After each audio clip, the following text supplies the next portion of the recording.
Hey guys, today we're going to take a look at the new Spyderco Efficient. This is a brand new for 2017 model. We'll go over the numbers first and then cut into everything else. What you have here is a 3-inch blade length, closed length of 4.04 inches, overall length 7.04 inches, 2.68 inch cutting edge, 0.118 inch blade thickness, made of 8CR13 MOV steel, G10, textured G10 handle scales, and it comes in at 4.1 ounces, made in China. So there is your kind of number. So let's go on to what this thing is. It's your very typical traditional Spyderco knife with the leaf style blade, and very what you'd expect out of a Spyderco. My big complaint is they all look alike, and always tend to be very similar. So you have partial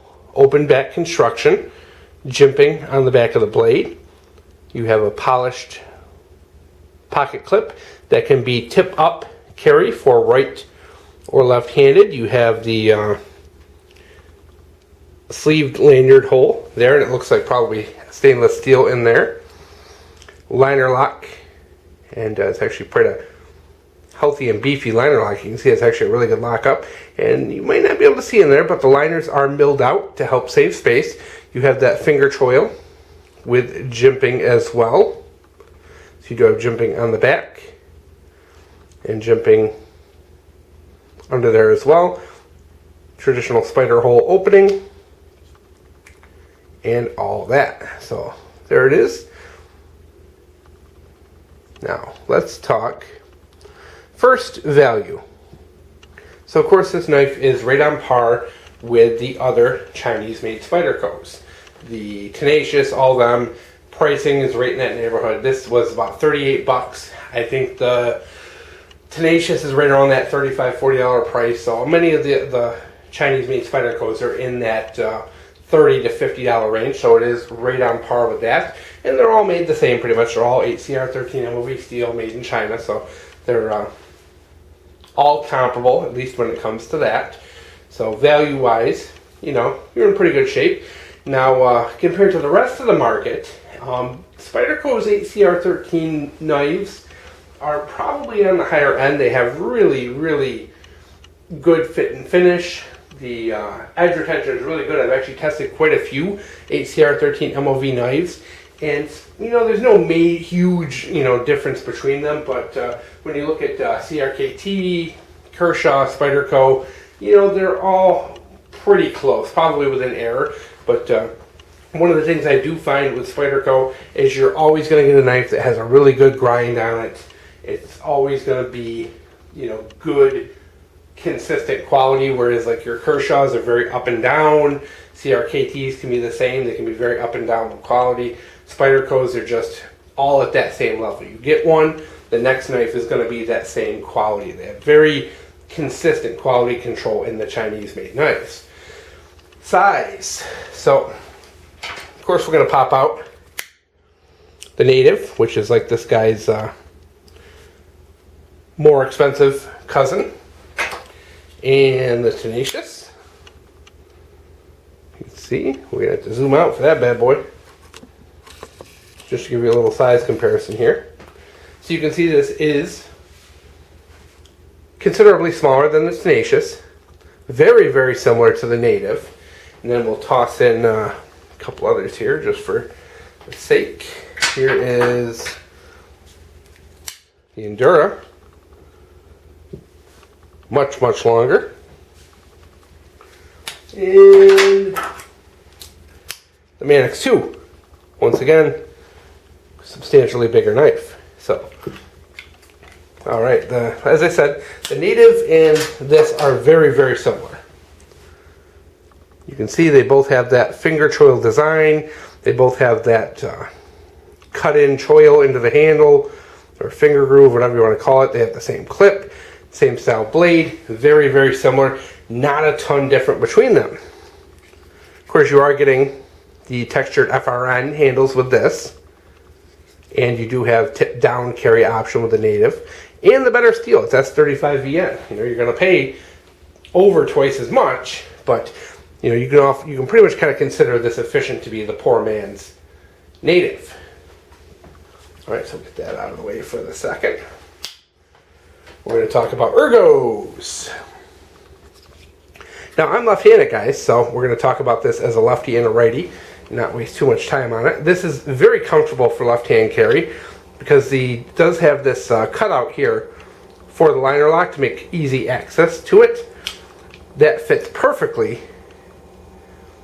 into my middle finger, my index finger.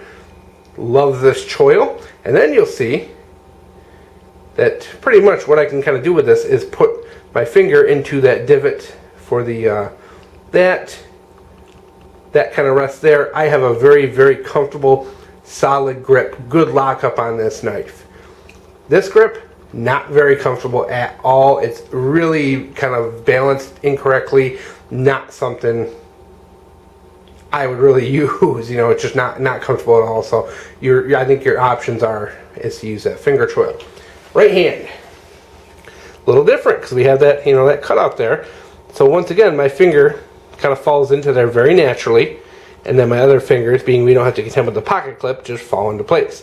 Now I have weird freak hands, guys. I have, and you probably can't tell, I have huge, gigantic palms and little tiny fingers. I actually have to wear a 2XL glove, and 9 times out of 10 I have like that much room left in the fingers of the gloves, but my palms are like bursting out of them. So I have huge palms, little fingers. So oftentimes knife fit is very difficult for me because I do have such little fingers. With this knife, it's pretty comfortable for me, but if you have normal human-sized fingers, it might be a bit crowded. If you check out Advanced Knife Bro, he has a great channel, by the way. He does really super good reviews. He has a little bit, you know, he kind of mentioned that it was a little crowded for his hand, and his hand looks to be relatively normal size, so, you know, this may be a little uncomfortable for you if you got bigger hands, bigger fingers, but like I said, for me, having those small fingers, I can really get around this quite comfortably, both with my left and right hand. All right, performance. Let's just talk about flipping, getting this thing open. Very difficult with your left hand because that cutout just doesn't exist. You can see it actually partially covers the spider hole. You can do it, but you're not going to be able to do it quickly at all. So that is something. If you're a lefty, you're going to have to learn to deploy this thing right-handed if you want to really flip it. Now as a righty, this thing rockets out there, guys. I mean, it does. It is buttery smooth. And all I did, guys, was give it a little tiny bit of this liquid bearings, and that was it. It didn't need to be cleaned or nothing. Just rockets out there. Super solid lockup. And as you can see too, when I hit the liner lock's really, really super easy to get. You don't have to dig in there at all. You're just pushing down, and you can see that the knife kind of, once you get past that detent, it does,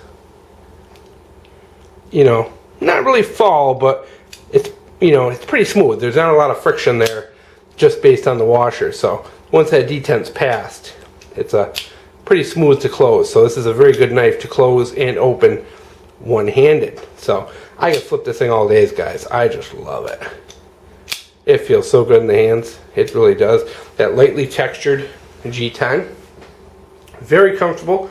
A little rough on the pockets, you know, G10, the textured G10 can be, but not bad.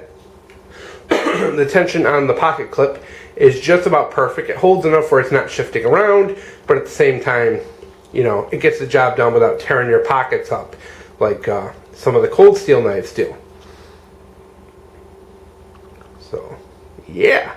Overall, really like it. Really like the ergos on this. Really good in my hand. Your mileage may vary. I hate to say something nothing fancy does, but size. Let's talk size again. So we're bringing the native back in. So you can see very, very close in size. When you put these on top of each other, you see that width-wise, we'll just hold these up. Width-wise, they're very close to identical. The native is just a hair wider. They're about the same width and about the same length. So like I said, just a hair wider on the native. So very, very close. So that is cool. That is one of the nice things, because it does, you can see, there's that little bit of a swell there on this blade, whereas this is a little more straight. It does fit into the pocket very well and hold in the pocket very well. Now when you look at something, say like the Tenacious, you can see how much wider that Tenacious is. You can see it's, you know, it's, what are you talking, maybe a centimeter longer, but wide. You have, if I can hold these, you know what, let's do this the smart way, guys, and hold these kind of back to back, so you can see there is a substantial amount.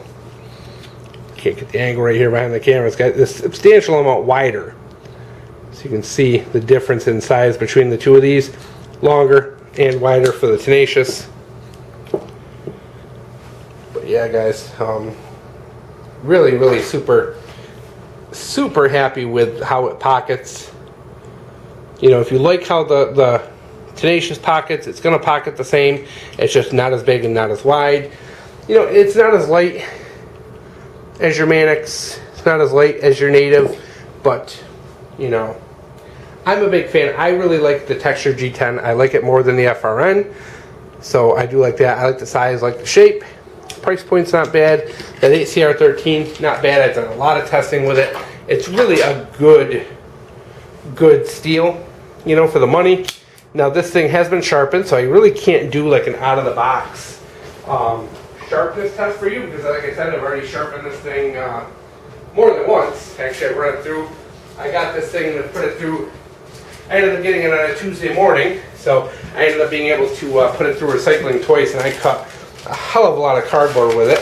So just to see, and good old Geico here wants me to be switch over to them. So just to show you sharpening myself, and I hand sharpen, guys, and I am not that talented at this stuff. A little bit of work, and you can easily, when you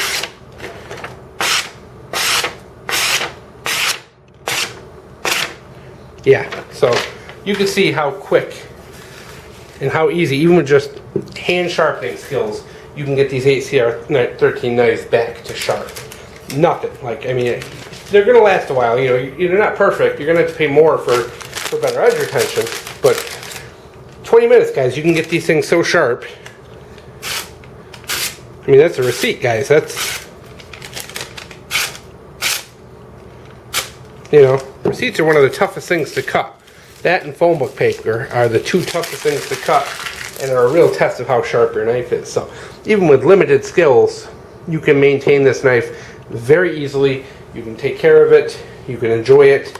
Like I said, there's so much good stuff about this. I think this is really going to be a home run for Spyderco. I think, you know, the fact that it is just so close to the Native, it's got those really good ergos, feels great in the hand, the value's there, quality's there. You know, it's everything you want if you don't want to spend $90 on the Native. And you can just, like I said, guys, these things can get absolutely laser sharp. They'll hold an edge good for EDC. They will rust, but they're not, you know, bad about rusting. Overall, you know, this thing's an absolute winner.